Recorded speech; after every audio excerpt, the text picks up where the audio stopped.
தமிழில் சொல்லி விளங்க முடியாத பல விஷயங்களை கதைகள் மூலமாக விளக்கினார்கள். எனக்கு தெரிஞ்ச ஒரு பாட்டி கதை இருக்குது, திருட்டு நரி கதை.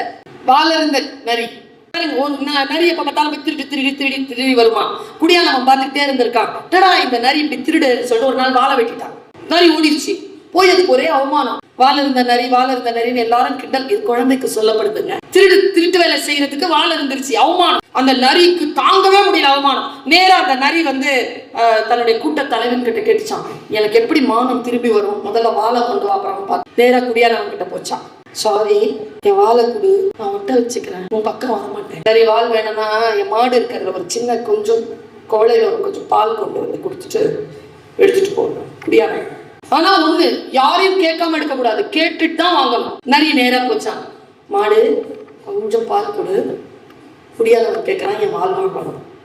மாடு சொல்லிச்சான், அப்படியே பால் கொடுத்தா ஒரு கட்டு புல் கொண்டாந்து போட்டு பால் வாங்கிட்டு போய் நேரா புல்லு கட்டு கேட்டுச்சான். ஒரு கட்டு புல் எடுத்துக்கவா, எடுத்துக்க, ஒரு வாளி தண்ணி ஊத்திட்டு எடுத்துக்க. நேரா ஆத்துக்கிட்ட போய் நின்று, நான் ஒரு வாளி தண்ணி எடுத்துக்கவா, புல்லுக்கு போடணும், புல்லு கிடைச்சாதான் மாட்டுக்கு பால் கிடைச்சாதான் வால் கிடைக்கும், கொஞ்சம் தண்ணி எடுத்துக்குவா.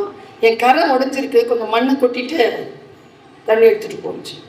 நேரா மண்ணு கிட்ட வந்துச்சான். மண்ணே கொஞ்சம் மண் எடுத்துக்கவா, ஆத்துக்கு கொடுக்கணும், அப்போதான் தண்ணி கிடைக்கும், தண்ணி இருந்தாதான் புல்லு கிடைக்கும், புல் இருந்தாதான் பால் கிடைக்கும், பால் கொடுத்தாதான் பால் கிடைக்கும். சரி, அங்க ஒரு விதை இருக்குது, எடுத்து விதைச்சிட்டு அது ஒரு மொட்டு விடும், அந்த இலைய பார்த்துட்டு மண் எடுத்துட்டு இது போட்டுச்சான். உட்காந்துட்டு இருக்குது.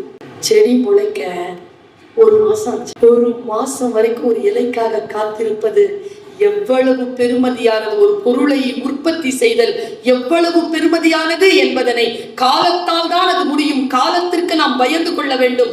மற்றவர்கள் காலத்தை செலவழித்து சம்பாதிப்பதை நாம் திருடக்கூடாது என்பதனை அந்த நரி உணர்ந்து கொண்ட தருணம் என்று அந்த பாட்டியில் கதை முடிகிறது.